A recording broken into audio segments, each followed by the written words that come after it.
नमस्कार दोस्तों, आप देख रहे हैं आरएच एजुकेशन पॉइंट।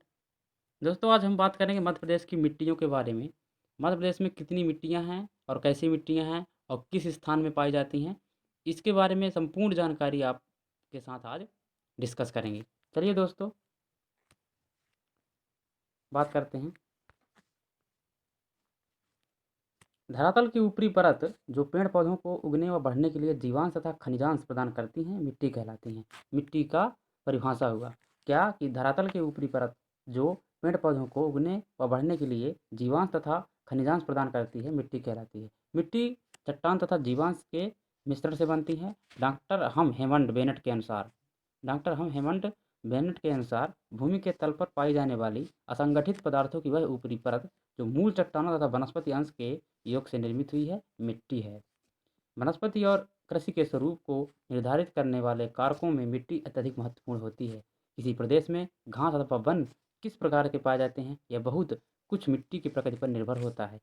कृषि भूमि उपयोग कृषि भूमि उपयोग, फसलों का प्रादेशिक वितरण, उत्पादन की मात्रा, उत्तमता एवं वनस्पति की भिन्नता वहाँ पाई जाने वाली मिट्टियों की प्रकृति से निर्धारित होते हैं।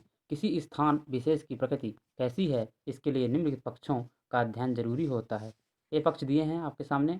पहला है विभिन्न खनिजों की मात्रा, गठन, संरचना, मिट्टी का रंग और जल की मात्रा और सरंध्रता।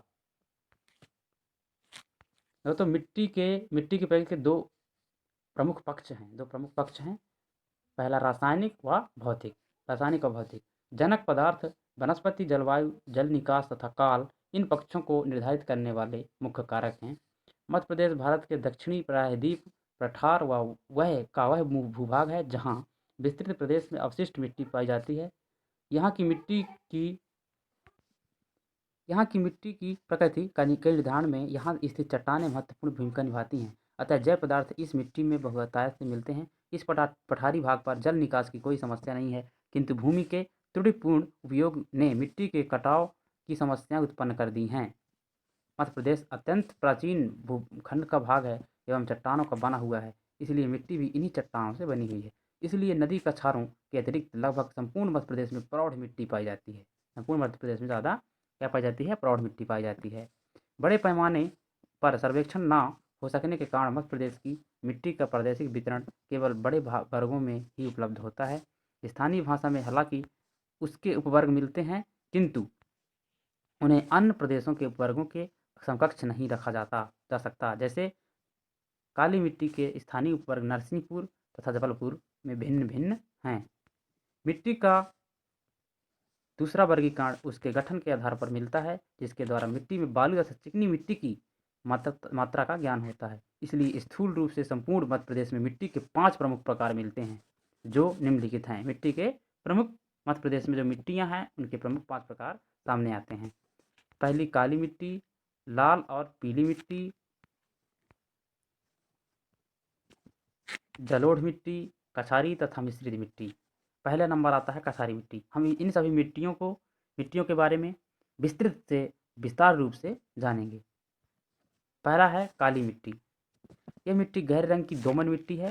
चीका एवं बालू इसके दो प्रधान अवयव हैं। चीका और बालू काली मिट्टी के अवयव हैं।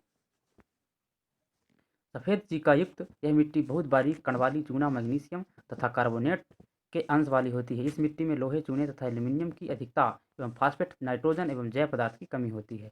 काली मिट्टी का प्रदेश मुख्यतः वह है वहाँ दक्कन ट्रैप तथा अथवा बेसाल्ट नामक आग्नेय चट्टानें बहुत मोटी तहों में मिलती है। इस काली चट्टान के झरने से ही यह मिट्टी बनी है। इस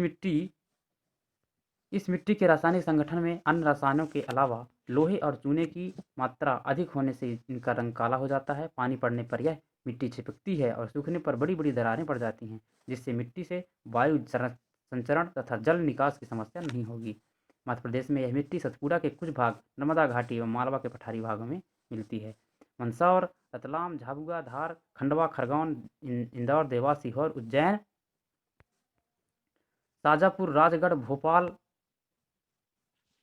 रायसेन, विदिशा, सागर, दमोह, जबलपुर, नरसिंहपुर, होशंगाबाद, बैतूल, छिंदवाड़ा, सिवनी, गुना, शिवपुरी व सीधी जिलों का भूभाग दक्कन के पठार का उत्तरी पश्चिमी भाग है। इस कारण यहाँ काली मिट्टी पाई जाती है।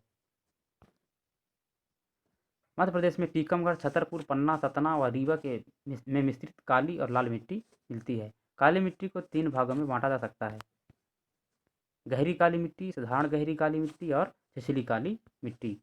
नंबर पहला है गहरी काली मिट्टी। यह नर्मदा घाटी, मालवा और सतपुरा पठार के विस्तृत भाग में पाई जाती है।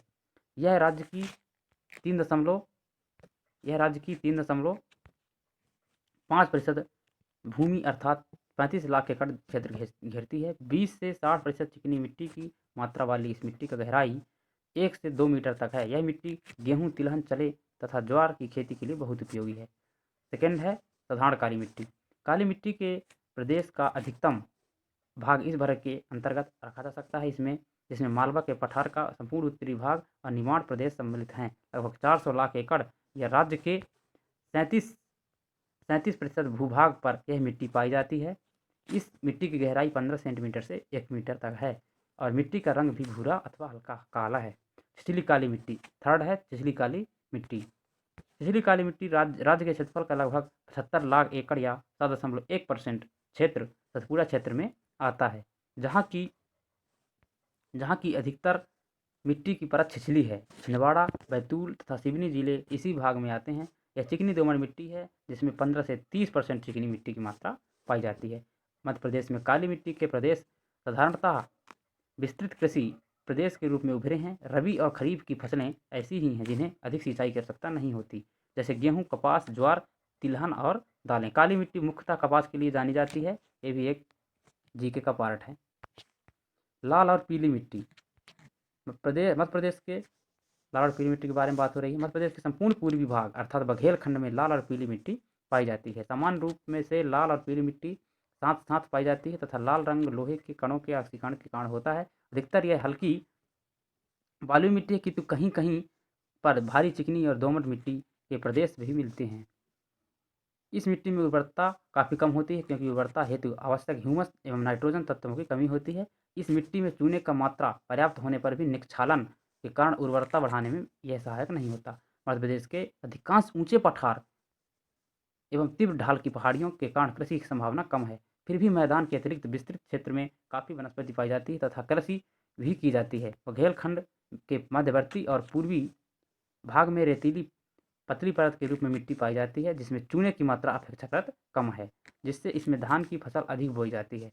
वहीं ढलवां भागों में पीली बलुई दोमट मिट्टी मिलती है। फलस्वरूप यह प्रमुख कृषि प्रदेश है और यहाँ की प्रमुख फसल धान है। जो बघेलखंड है वहाँ की प्रमुख फसल क्या है? धान है। आती है जलोढ़ मिट्टी। मध्य प्रदेश के उत्तरी पश्चिमी भागों मुख्यतः मुरैना, भिंड, ग्वालियर, शिवपुरी जिलों में यह मिट्टी पाई जाती है। बुंदेलखंड, नीस तथा चंबल द्वारा निक्षेपित पदार्थों से निर्मित यह मिट्टी गंगा घाटी के इस सीमांत प्रदेश में लगभग 30 लाख एकड़ भूभाग पर फैली हुई है। इस मिट्टी में नाइट्रोजन, जैव तत्व, फास्फोरस की कमी होने के कारण वनस्पति भी कम पाई जाती है। इस मिट्टी की सतह बलुई दोमट व चिकनी दोमट तथा निचली तहों में अपेक्षाकृत महीन कणों का पदार्थ पाया जाता है। भिंड तथा मुरैना जिलों में मिट्टी का रंग पीलापन लिए हुए भूरा है, जिसमें बीच बीच में राख का रंग भी मिलता है। मुरैना के अन्य भागों में गहरे रंग की मिट्टी पाई जाती है। जलोढ़ मिट्टी में बालू, सिल्क तथा मृत्तिका का अनुपात 50:19:6:29:29:4 पाया जाता है। बालू की अधिकता के कारण इसमें अपरदन अपेक्षाकृत कम होता है। आती है कछारी मिट्टी। बाढ़ के दौरान नदियों द्वारा अपने अववाह क्षेत्र में बिछाई गई मिट्टी कहलाती है। बिछाई गई मिट्टी कछारी मिट्टी कहलाती है। इस मिट्टी में गेहूँ, गन्ना, कपास आदि बड़ी मात्रा में फसलें बड़ी मात्रा में होती हैं। मध्य प्रदेश में भिंड, मुरैना, ग्वालियर में यह मिट्टी पाई जाती है। दोस्तों, आज हम बात किए मिट्टियों के बारे में कि मध्य प्रदेश में कितने मिट्टी थे और वह मिट्टियाँ कहाँ कहाँ पाई जाती हैं और किस फसलों के लिए ज़्यादा महत्वपूर्ण हैं। दोस्तों, आप यदि अभी तक हमारे वीडियो को देखते रहे हैं तो निश्चय ही आपके एग्ज़ाम का पार्ट बनेगा और आपको समझ आया होगा, जो प्रत्येक प्रतियोगी परीक्षाओं के लिए हेल्पफुल होगा।